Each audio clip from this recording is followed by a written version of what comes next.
Hey Sophia, welcome to MoneyBites. Hi, how's it going? Not too bad, not too bad. The beginning of summer. Yeah. Should we start off with a short intro of yourself? Yes, my name is Sofia Salazar. I am the founder of Shape Your Life Coaching. I'm a life coach and a self-care advocate. I'm currently working on an info product geared towards new and pregnant moms. That's an educational platform to promote self-care. Interesting that you're starting a self-care product because the last time we talked, there were some moments in your life where you weren't able to self-care. Yes. Let's start with the low points and we'll go to the high points. Sure.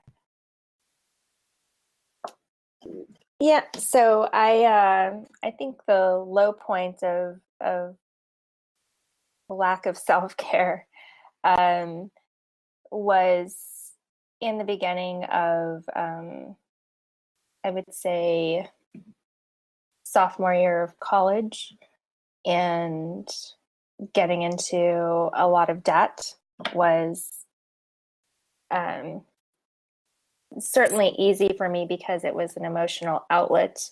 I started spending a lot of money and not caring about money. Hmm. So this was on top of student loans. These were consumer debt, credit card debt. Yes, and I had always been really, really good with money. In fact, I was the little kid who had like four piggy banks, and I used to iron my money. I cared very, like all little dollar bills were just ironed very straight.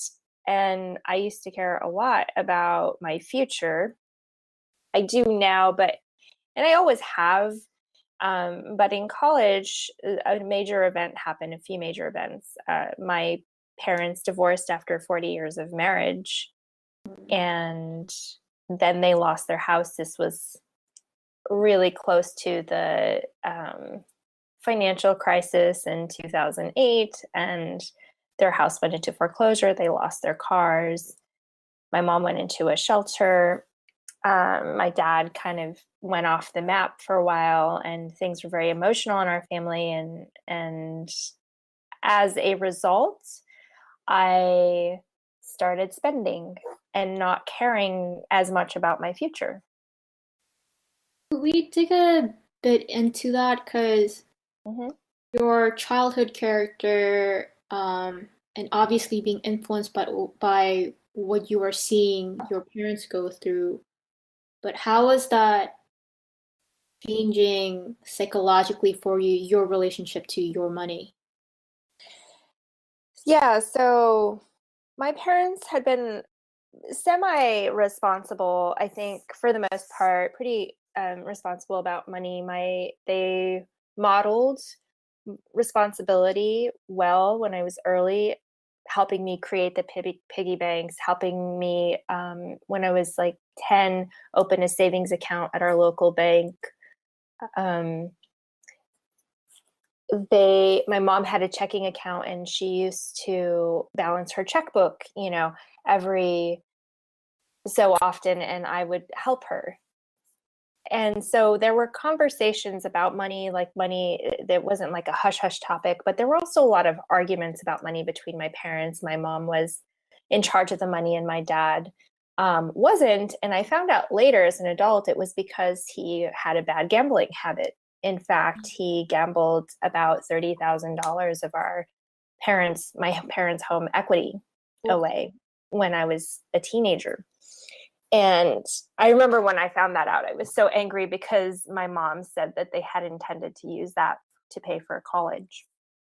Oh. And so, for my college. And I think there were little moments of that. When I was 12, he won a lot of money gambling. He won, I mean, for us, it was a lot. It was about $12,000.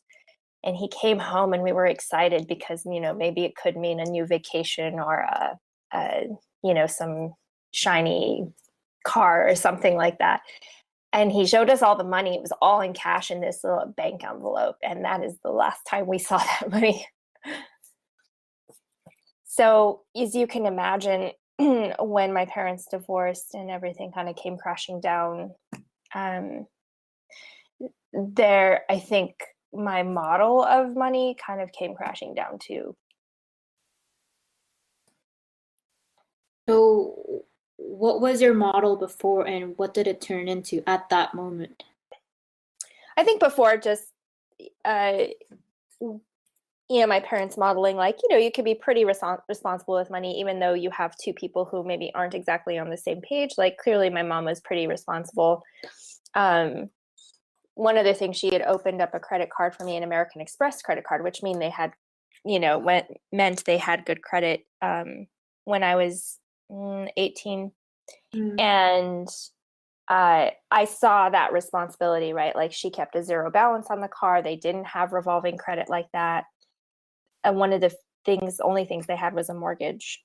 And so I think I saw, and because I grew up poor, I, uh, I saw this, like, okay, save your money, just be very methodical about spending, be very careful, frugal. We shopped at thrift stores and other places, used coupons, that sort of thing.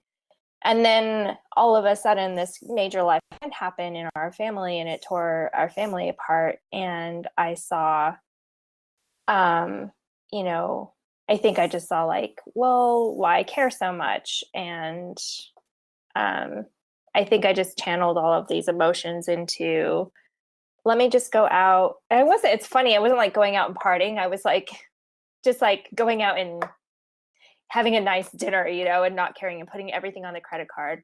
Mm. Um, Also, because my parents lost all of that stuff, they couldn't help me a lot with school. And so I went on a study abroad program that they couldn't really help pay for. So I put all of those expenses, 6 months living in Europe, on a credit card. And another study abroad program that I did in Central America, that I took a private student loan out for. And so I think as those things started to fall apart for them, it obviously affected me because I was still dependent on them financially. Interesting how money opens and closes opportunities. Yeah, and I remember specifically thinking at the time, particularly when I was studying abroad, that I didn't care how much that particular experience cost me, because I knew it was going to be an experience of a lifetime. I knew I didn't want to miss out.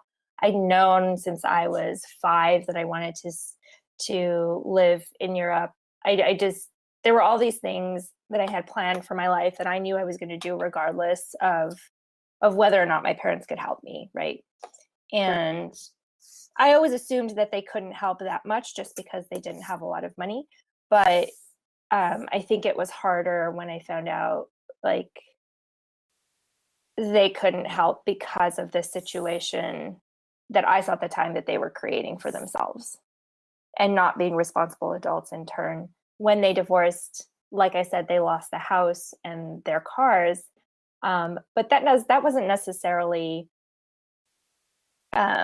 because they went to court or anything like that. It was because my mom couldn't afford to pay for certain things, and my dad stopped caring about the house and the cars. And so he stopped making payments on his car. He took out title loan on one of our cars, and then it got repossessed. Just things that he would have never done, that our family would have never done in the past. Suddenly all these things were happening, and everybody was making rash decisions, including myself. Mm. Having gone through the experience, though, how much did your dad sort of get into, and how long did that mental state last?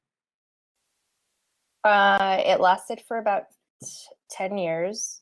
The debt just kept piling, right? So I came out of college with about 16,000 of student loan debt, which is pretty low for where I went to college. If I would have paid out of pocket, or my parents would have paid out of pocket, it would have been about $180,000 for 4 years. And thankfully, I had a lot of scholarship and grants, so the student loan debt compared to that was very small. The other thing, though, is with the credit card debt with studying abroad, I got a job after college that I was able to pay off some of that debt. So that credit card debt was at that time, was about $5,000. And so I was able to pay that off pretty quickly. I actually had gotten married when I was 21. And so I lived with my then husband, and we lived in this really small studio apartment, and our rent was really cheap, and so half of my rent was very minimal, the rent that I paid. So the rest of the money basically went to just food and paying off my credit card debt.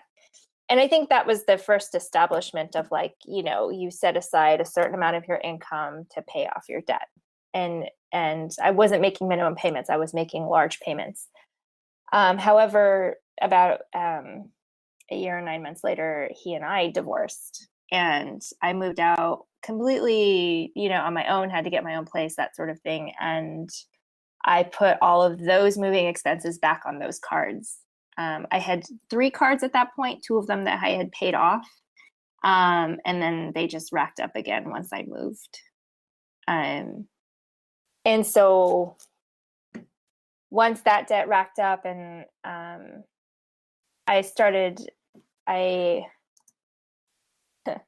the part of my life prior was actually not that bad compared to the part that came after that, which was just a lot of low points, even more low points, and not being able to work because of those low points, of being very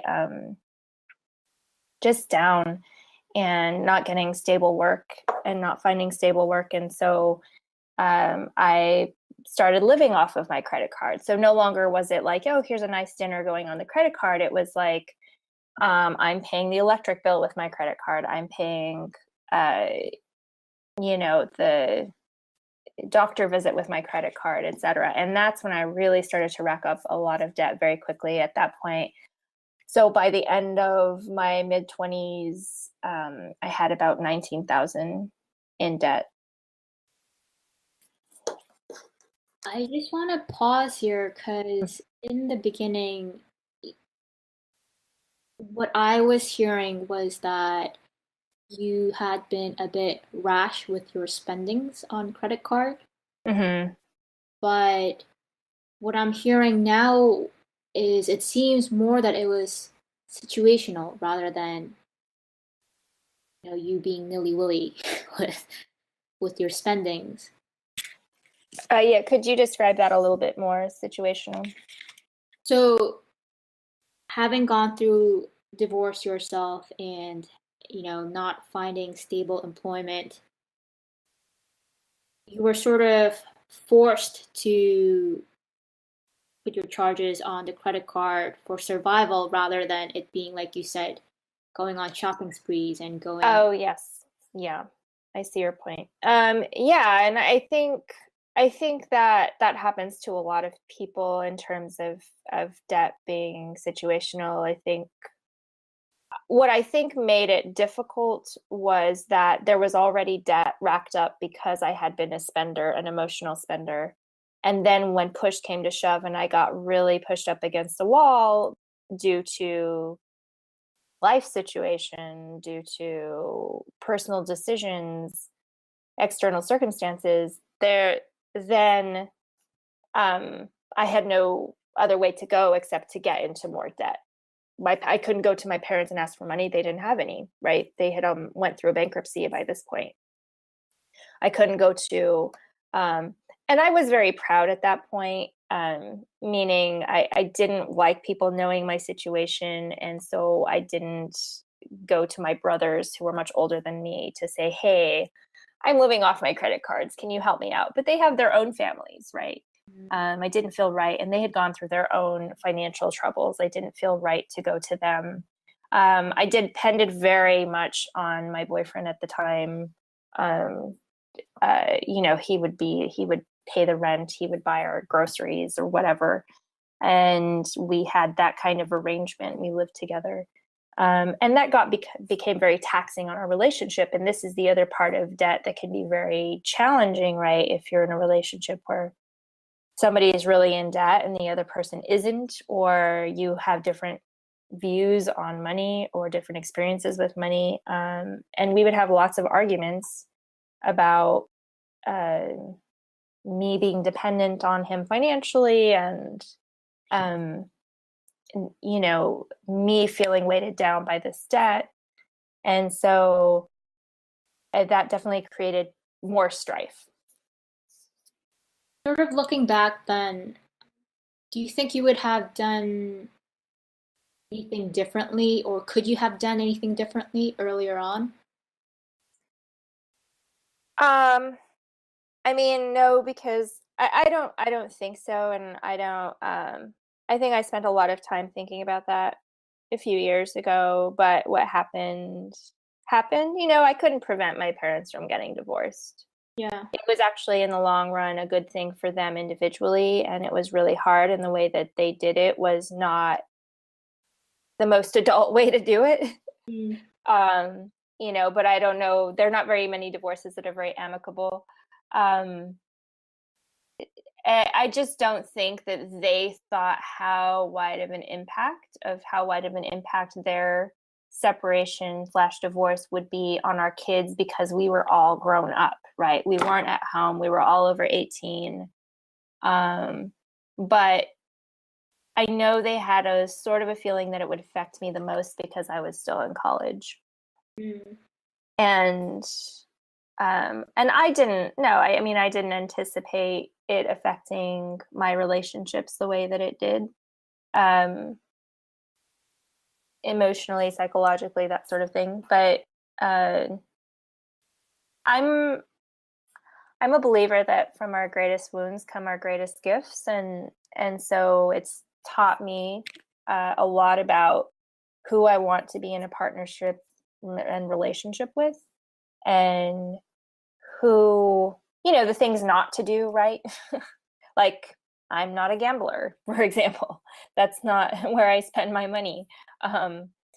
In those kinds of extremes, all the way to keeping the things that were good about what happened, which were, my mom, even in spite of all of that, she was able to come out of bankruptcy, et cetera, and build back her credit up and all that sort of thing.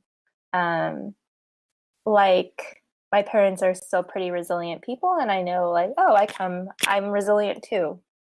And I know what it's like to be at the bottom, where you are just scraping by with $5 in your pocket, thinking like, okay, I'm going to buy myself this kind of food and hope that I can make it, and then I know what it's like to get out of that. And so I don't think I would like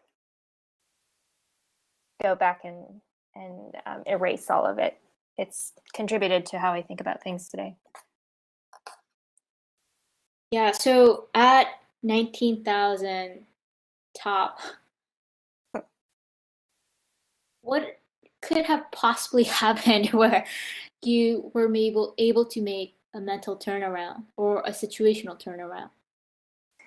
Yeah, so the 19,000, that was like, the money count of where my finances were, and then my psyche was way even more in the negative at that point. And so I just decided one day, I was living in a different place. Right now I live in Austin, and this was about 7 years ago, and I made a choice that I had to change something. And it wasn't necessarily spurred on by the debt. It was just because I didn't feel well emotionally, and I knew, like, I have to make some sort of change. And so I moved from where I was living to Austin, and it was a really drastic decision and change for me. I didn't have anything lined up. I moved within the week of deciding. I had my best friend who lived in Austin, and I literally called her one day. I remember being so desperate and just low, and calling her and saying, "Hey, I am going to move to Austin. Can I sleep on your couch until I get back on my feet?" And she said yes. And I packed my moving truck and my motorcycle and my cat and drove to Austin. And the cat cried like 6 hours of Oh that no. trip. But I think I cried probably the other 6 hours. Just one of those emotional, like, I don't know what I'm doing. I don't really know what I'm going to do when I get there, but I just have to start over. And it's so funny too, because when I arrived in Austin and I unloaded my truck into a storage unit and I delivered the truck to the trucking place, and I unloaded my motorcycle to drive home to my friend's house, and the motorcycle was dead. Oh. And I was like, this is like a perfect, metaphor for my life right now. Of course, the motorcycle would be dead. So somebody helped me jumpstart it, and I drove home. It was my first time driving a motorcycle in a really big city, and it kind of scared me, but I mean, that's all I had, right? I didn't have a car. I purposely didn't buy a car because I didn't want to get into more debt when I bought the motorcycle. And I had been into motorcycles at the time, and the motorcycle itself was only $900. The insurance on it was like $30 a month, and gas on it was $6 a month. So, and I'm not exaggerating, like, that's exactly how much it cost. And that helped, prevent me from getting even more into debt. So within a couple of weeks of being in Austin, I found a job at a movie theater, cleaning, bussing, and I was desperate. It's funny because I have a college degree and all that sort of thing, but I didn't feel like I was in a place where I could work in an environment that required a lot of thinking. Mm. I wanted something that was very routinized, something that was like, you just show up, you do your job, you go home. I was very numb to the world at the time. And so I did really well. I mean, I did well at it. People liked my work. And then I ended up making friends and meeting people. And I got really into photography. So I started my own photography business and started doing event photography and wedding photography, and getting to know Austin and getting to know people in Austin. And that really helped me branch out. And that was still like a side business, to help with my busing, which turned into a serving job income, and moved off the friend's couch into an apartment, just slowly. And I had this goal when I moved to Austin of I want to own a house someday. I want to get out of debt. And so I started thinking about my credit cards again, and thinking about paying more than the minimum on student loans. The thing that really changed my mindset, other than like pure circumstance and force of will when I moved to Austin, the big thing is, once I got here, somebody gave me a tape for the book, a CD, audio CD on the book The Secret. Ah. And I remember listening to it and thinking like, okay, the law of attraction, like, this kind of makes sense, but does it really work? And if you don't know the law of attraction, it's like, basically, if you think positively about things, think what you want in your life, and really focus on that, it will show up, the power of intention.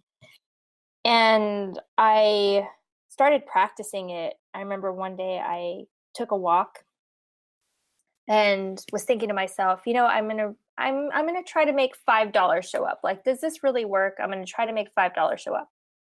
And so I'm thinking about $5 all day long, right? And I am walking along this sidewalk, and I look down and I see 2 Starbucks gift cards and some change. And it's funny, but altogether they added to $5. Wow, validation. And yeah, and I remember thinking like, no, this can't be real. and I used this, the gift cards to buy like a coffee or something at Starbucks.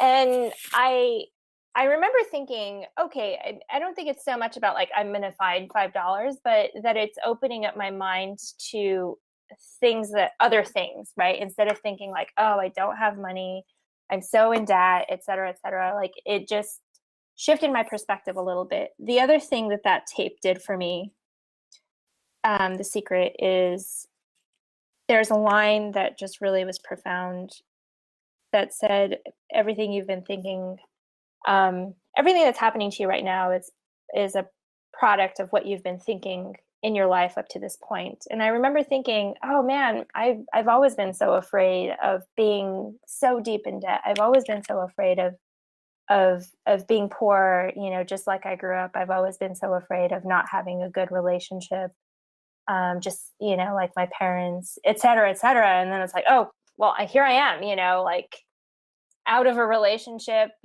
completely in debt and really unhappy. Like, no wonder I'm here. Wow, so that's interesting. Even you're saying that even the fear of not wanting either that be debt or a bad relationship manifests that fear. Yeah, because basically that's where I was putting my focus on, right? It's like a classic example, don't think of an elephant. Well, what do you think of an elephant, right? It's like, okay, don't think about getting into debt. Don't think, but it's debt. Like, debt is the focus. And I understand now that, it's a little bit more complicated than that, right? Than just intention. Like there has to be action to back up the intention. Right. And there are some external circumstances you cannot control. I couldn't control the crash of 2008, obviously. And my parents' house was part of that crash, right? Mm-hmm. Them losing their house. And so I think even though you have maybe these external circumstances happening to you, I think it's important to acknowledge that they're happening, but also to recognize that there are things that you still have or you still want that you can be grateful for, things that you can still focus on that isn't that. And I think that was a huge turning point for me at that point. That's amazing. Could we pause there for a second? So we're just getting off of your feet, but there were still a lot of hardships that you had to deal with. Yes. How did you actually apply the laws of attraction and whatnot to your life at that moment? What were you actually thinking and what were you trying to manifest? I was trying to manifest a good relationship, first and foremost, a healthy relationship. And then I was trying to manifest just happiness, and happiness to me meant a few things. It's actually something I wrote a long time ago when I was a teenager. I still have a piece of paper. It's like, when I grow up, I want to be debt free. I literally put that on that paper. I didn't even have debt at the time, and I wanted that. I want to be happy. I want to graduate from college and a few other things. And I think for me, with the law of attraction, is like I want to be in a healthy, stable place, because I hadn't been for a long time. And then in terms of how I started practicing it, so after the $5 test, I started doing that every day. Like I want to find, I remember I want to find a good relationship, and so I started meeting people that were a lot different than I had previously dated, and that was helpful. It's funny, I did start to go into like I want to win the lottery, like, can it go to that extreme? So I bought a scratch ticket, right? Like and I won like $2, which was like the cost of the ticket, right? And I'm like, I don't know. I mean, I guess I won. And so I went and I got another one. Like, I want to win the lottery. And then it was like, it was I didn't win anything. I'm like, okay, no, no, no, no. It can't be random, and I can't be like, I think it can't be without basis, right? Okay. um, so it's after I met, actually, it was during that time that I met my now husband. A Whole Foods flagship store is in Austin, and it's a huge store. It's downtown. At the time, I was practicing this idea of I want to find a healthy relationship. And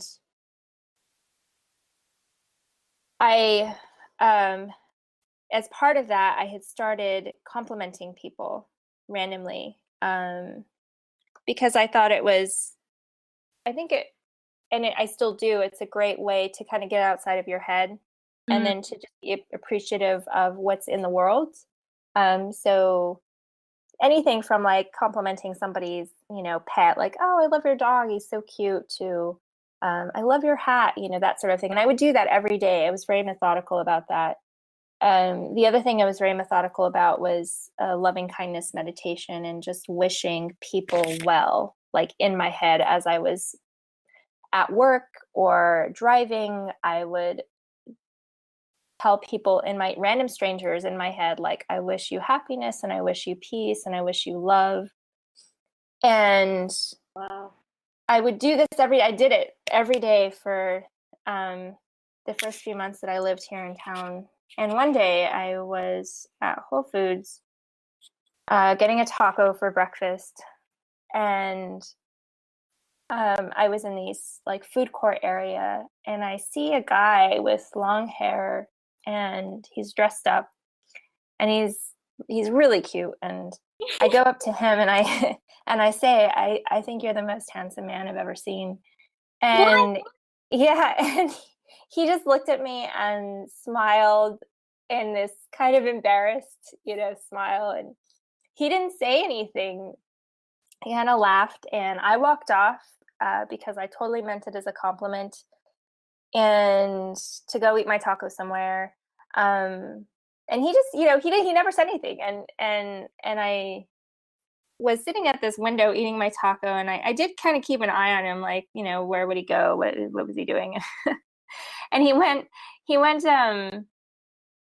to his car, which I could see from the window, and he put his stuff in the car, and he was about to get in, and I saw the hesitation. He closed the door instead and came back into the store, and he found me, and he was like, who are you? Like, what kind of person would do that?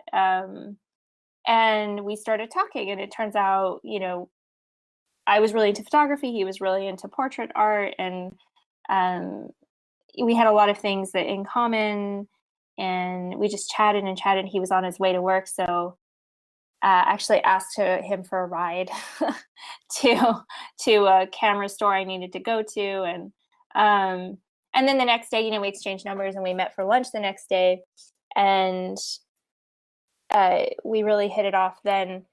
He, though, tells me when I showed up on my motorcycle, he was a little bit intimidated. But then he found out, okay, she's not like that intimidating. But afterwards we went out, we had met up a couple of times, and one of the times we went out to see a movie, and we had dinner. And it was during that dinner where it came up in conversation that I had been reading The Secret, and he had been practicing a lot of Tony Robbins' work. And Tony Robbins is a life coach, who also talks about, like, in the power of intention and that sort of thing. And that's when I realized, like, whoa, this person is on the same wavelength that I am, and we're trying to achieve very similar things in life. And we started going on dates and seeing each other, and eventually we started dating seriously. About 6 months later into our serious dating, he told me that he had actually written a list of things that he wanted in a person, that he was looking for in the person of his dreams, so to speak. And I asked him, I was like, what is this list? They showed me the list, and he had written it on his phone. And he pulled up the list, and he hadn't taken a look at it at all since we'd met. And we went through the list together, and it was funny how accurate some things were. Like, he wanted somebody with brown hair. You know, I have brown hair, no tattoos. I don't have tattoos, you know, superficial things. But the one thing that really stood out was this word sophistication. And I was like, well, I guess I'd like to think that I'm sophisticated, but it's funny because the word was misspelled sophisticated. And it was spelled in the way that I spell my name, not in the way that you spell sophistication. And he had misspelled it, and the phone had obviously not auto-corrected.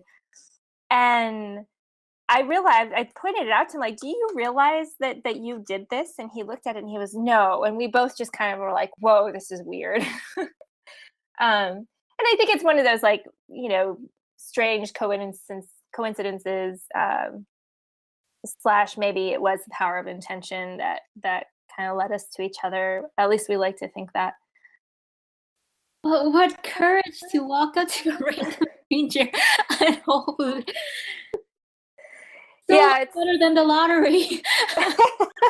I know. I felt like I did win the lottery. It's funny because 5 years to the day of meeting at Whole Foods, we got married, and about 6 months later, we had our daughter. Oh. And it in this relationship that we've worked really hard at you know, staying on the same page. And it turns out there's a lot of things that we were on the same page of that we didn't have to work hard at all, right? But the things that were hard, like being, for me at least, emotionally stable, he really helped me through them and showed me a different way of managing my emotions, and showed me a different way of being, you know. And he was really a great inspiration, and continues to be a great inspiration / partner to get out of debt. He had some debt at the time also, and we kept our finances separate until we got married. Even though we lived together for 5 years or 4 years before we got married, and all of that sort of thing, we kept everything pretty separate. And because I wanted to establish my financial independence and get myself on my way to financial independence, I knew that, like, okay, if I could come across this really great relationship and be with a person who's in the exact same page I'm on, but not only on the same page, but wants to go in the same direction, then I know that we can work on this together, and I can be in a emotionally safe space to work on this, right? And one thing I have to point out is Kevin, my husband, is the one who pointed out a book to me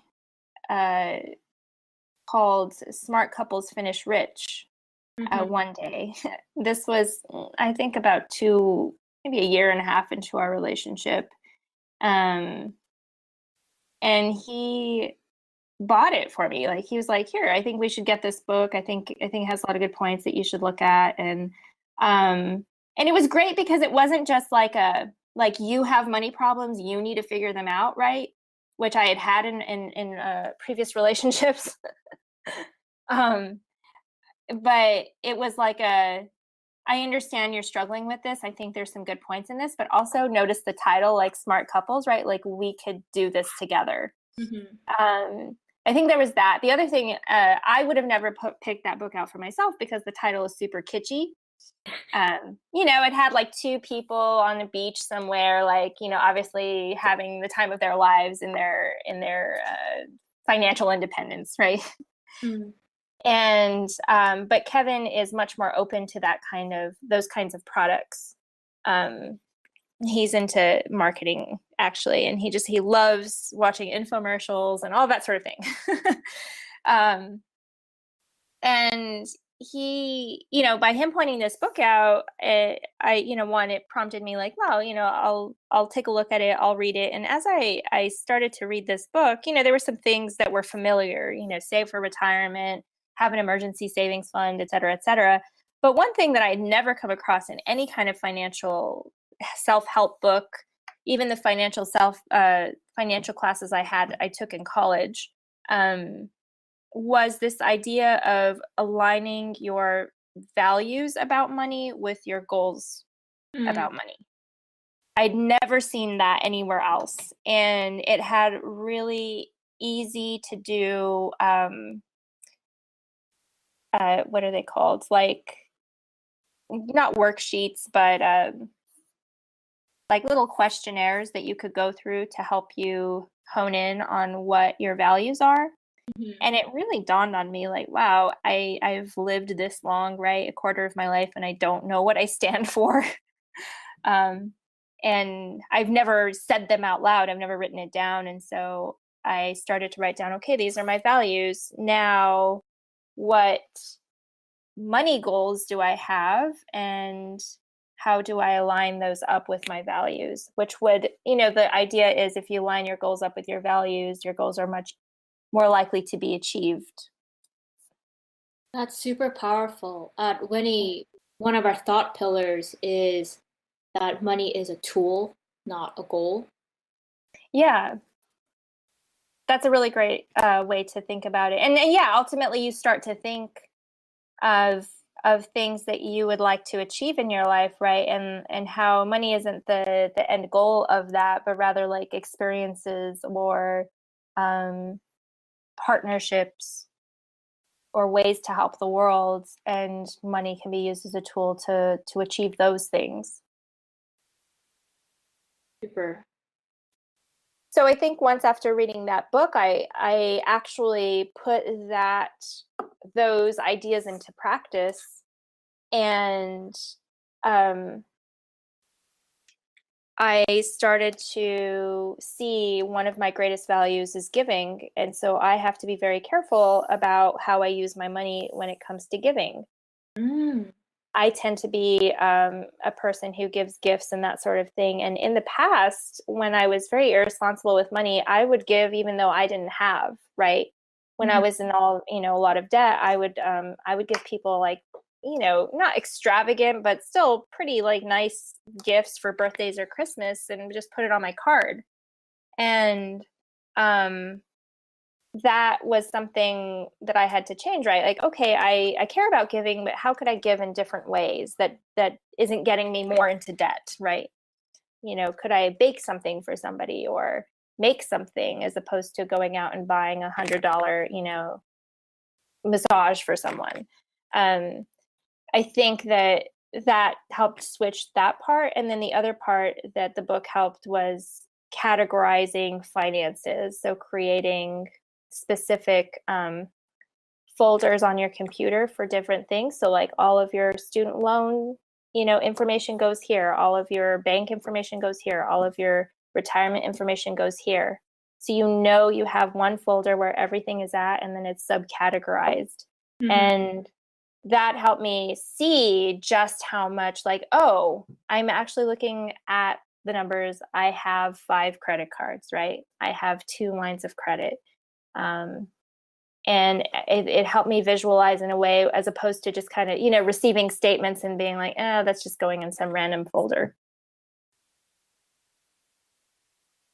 So those 2 things were huge in getting me started on this path of like, I really, really want to try hard to get out of debt. And at this point I had about 30,000 in debt because I had gotten rid of the motorcycle and broke down and got a car because Austin summers are so hot and unbearable on a motorcycle. And I was really determined to get rid of, that loan, but also to work on the credit card loans and get into a stable working situation where I'd have,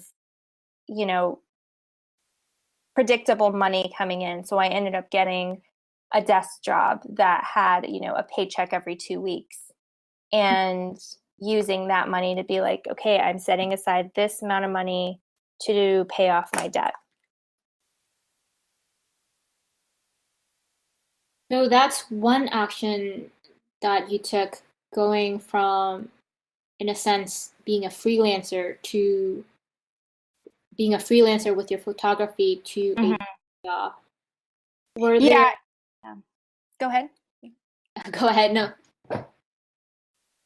I think that that was a really difficult step for me, and for anybody who has ever had a taste of freelancing, right? After working a 9 to 5, The free, um, I had a hard time giving up that independence and that flexibility and freedom to go and work on somebody else's time clock. Like that really bothered me, but I also realized what the greater good was. I had a very specific goal I needed to meet.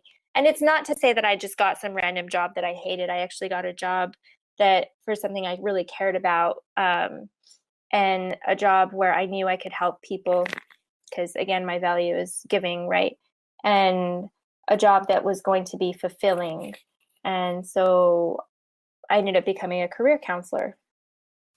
wow. And yeah, it was really interesting, and it was in career counseling. So, I'd help people with their resumes, and I'd had all sorts of different jobs by this point, so it was really easy to relate to people, and it was easy to relate to people, right, when they were unemployed, and frustrated and down in the dumps and all that sort of thing. And so I was able to help a lot of people get back on their feet, which was great. I think very cathartic for me. The one thing I learned in that, we had a lot of training because a lot of people who came to us were also in very dire financial straits. Some people were about to lose their house. Some people were, living out of their cars. And so we had financial training, like financial education training. And it was in one of those financial boot camps that I learned about, from somebody who had already been practicing this like, separating, how do I say this, like funneling your paycheck into different accounts Mm-hmm. in order to, pay for certain things. So, for example, you have an account that's just for going out to eat. You have an account that is just for paying your bills. You have an account that is just for paying your rent or your mortgage. And you have an account that's just for saving. And I started to implement this because it had always been so hard for me to save money. Yes, I was paying more on my credit cards, but I wasn't saving anything. Wait, And so so, when you mhm. were implementing this, was it where you actually had different bank accounts, or was it more a folder that you were keeping track of the money? No, it's different bank accounts. Wow. It can get a little out of hand, but if you keep it pretty simple, so I had already had different bank accounts, right? Because I had been in different places and moved a lot. And so I had different bank accounts open, but some accounts I wasn't using, right? It's like 1 cent in there. The kind of accounts that don't charge anything for having no money in them. Right. And um, I did it that way because, in the past, like, as I was using, credit cards to buy. I kind of reverted, uh, sorry, in the past, during the emotional spending, I was really good at spending, like using credit cards to buy food and stuff like that. So I had to reteach myself not to use, this is the card that I use to buy food in order to rack up points. Mm-hmm. Right? I didn't use my credit cards at all during this point. It was all only bank accounts. And the bank accounts, what I did is when you first start a job, or you can go to HR at any point, and you fill out that sheet, right, that says, what percentage of your money, of your check, do you want to go into your checking? And you usually put 100% because where else do you want the other to go? Right. But so what I did is, and I said, no, I want 85% to go to this checking account, and I want 15% to go to this savings account. And so Smart. So I paying parsed it yourself from first. that. Go ahead. That's really smart. So paying yourself first, even before it hits your spending account. Yes, exactly. And it's kind of like having a 401k, right? Like you don't see that money. It's already like taken out by the time you get your check in Mm. your hand, your usable check. And so if you do that, then it works the same way. The thing obviously you have to be disciplined about is now that 15% that's in the savings, I can't touch. And I purposely used a bank that's an online bank so that I couldn't easily go to, any ATM without racking up a fee or whatever to get money out. Mm-hmm. The thing about this savings account is that within this bank account, so the 15% was then parsed down was cut in half. Half goes into a savings that I do not touch, and half is my food money. And I did this because I knew I was eating out a lot, and eating out could get out of hand. And Mm-hmm. so if I gave myself, $80 a month to eat out, that's what I would use. And I have a specific card that I use only when I eat out. And when it's done for the month, it is done until I get paid again.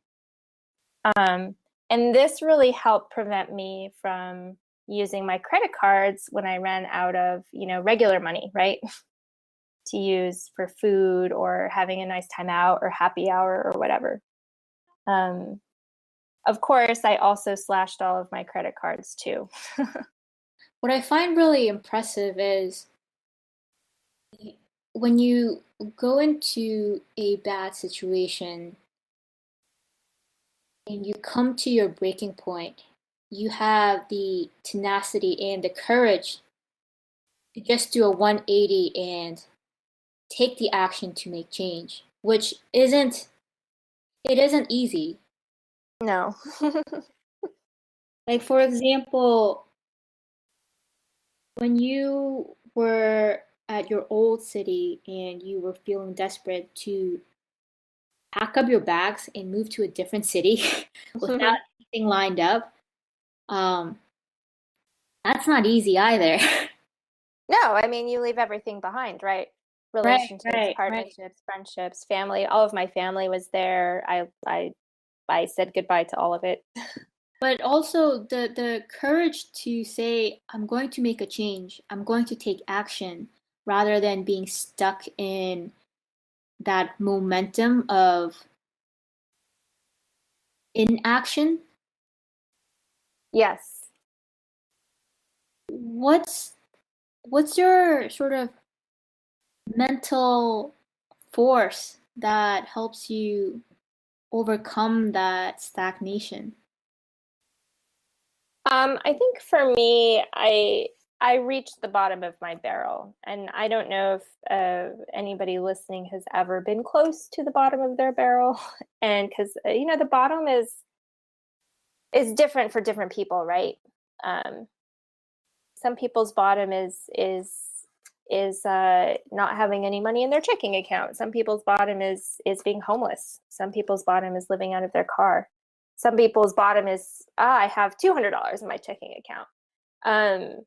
And I think having reached my bottom, not only financially but emotionally, relationship wise, psychologically, I knew that if I went any lower, I would continue to not exist, if I Mm. could say that. Well, I was really at the end of my rope. I I I don't want to trigger any of your listeners by saying that, but if you know what I mean, I was just really at the point of like, what's the point of living?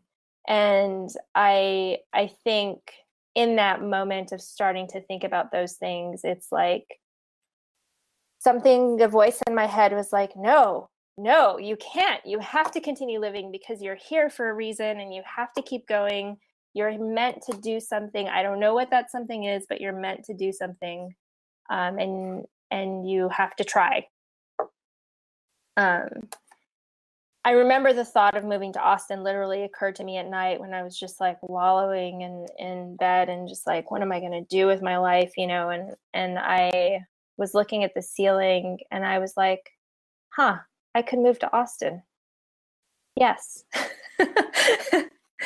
And I'd been once before and it was a really cool city. And like I said, I had my best friend and it was literally that, like, I don't know, like I feel almost like this act of mercy from somewhere that came out, maybe from deep within myself to say like, hey, that you have options. And don't forget that. Like there's something bigger outside of, than just what's in your mind. And that, I guess you could call it hope or faith or a promise, something like that, that meaning, right? I think everybody wants to live a fulfilled life, wants to find certain kind of fulfillment. And when you don't, life becomes very difficult.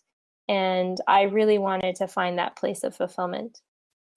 And I think that's what made me make this really drastic change of like, enough already. I need to do something about this. I find your story so inspirational, and thank you so much for taking us on your journey. Yes, absolutely. And I want to share, I mean, there are happy endings that that this year, right, all of the debt finally got paid off. And thanks. And it was I will never forget the date, June 8th. June 8th. 2017 was the day I made my last debt payment to a student loan. And it was almost like getting married or graduating from college or something. It was so momentous, and somehow also anticlimactic, and in the like, oh, I just pressed the button, but it was very freeing, right, to be able to open like all of your accounts and be like zero balances, and to be able to close those accounts and say like, good riddance, I don't ever want to see this again. How do and to also see your credit score go higher. I can only imagine. How do you feel now being debt free? I definitely feel a weight lifted off my shoulders. I feel more flexible. I feel I have the freedom to choose, what I want to do with my money, right? Like without thinking like, oh, is that going to get me into debt? We also have other accounts in place, an emergency savings account, etc. We also have a lot of future thinking kinds of accounts, retirement accounts, whole life insurance, term life insurance, rental insurance, all of that kind of stuff in place, because I know from experience, from what my parents went through, what family members went through, and what I've gone through, that like things can be really, if a devastating thing were to happen, which, of course you never want to happen, but if it does happen, then you also want to make sure that you're taken care of that way. And because those are the situations that can easily put you back into debt, right? Right. You're, God forbid, a fire happens and you lose everything in your apartment. Now you have to, buy everything again, and you have no money to do that. So you put it on a credit card, et cetera, et cetera. And so I think having those things in place, I was very methodical over the years of making sure to have those purchased, meaning like different kinds of insurances, and to have savings funds, like emergency funds, in place for that. I love the fact that you're going beyond just getting out of debt to preventing both of you to getting back into the situation. I think this is an awesome time to ask our final question that we always ask. So, Winnie means you win, we win too, Winnie. To you, what does it mean to be winning in life? Being fulfilled. And it's funny because it's not to say that you can't be fulfilled if you have debt, because you totally can. But I think to be able to move freely within that fulfillment, and to be able to have the room, like if you're not fulfilled, and to be able to find fulfillment and have the room to find that without being backed up against a wall or into a corner because of finances, or an external situation that causes a financial situation. I think winning means being happy with where you're at with what you have. And by that, I mean like being grateful. You know, it's not, I wasn't happy about having $30,000 of debt.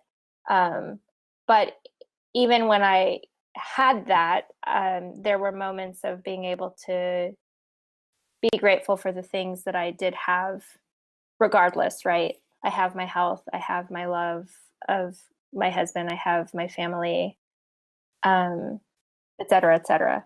And so I think that's also important to remember in this whole process is there's so much abundance in life. And I know debt is like the opposite of abundance. But to remember that even though you have debt, you still have so many other things. And if you have debt and you have money coming in from a job or anything else, to be really mindful of the money that you do have coming in and really focusing on, I'm grateful for the things that I do have. I'm thankful for the abundance in my life. I think that's very important. Well, I'm super grateful for the opportunity to hear your experience. It's been amazing. Thank you, Sophia. You're welcome. I'm happy to share it. So, for our listeners who may be interested in getting in touch with you for your new launch, do you have a website or a contact information that you might share? Yeah, so we are launching in Austin. So if you're a pregnant mom and you are interested in self-care and what it means to take care of yourself while you're pregnant, you can email me at Sophia, that's SOFIA.Salazar, SALAZAR @gmail.com, and I can send you the information about the launch date. We're doing a telesummit first with 5 to 6 different experts who will speak on self-care and pregnancy, from nutrition to exercise to mental health. And so we would love to share that with as many people as possible. Thank you.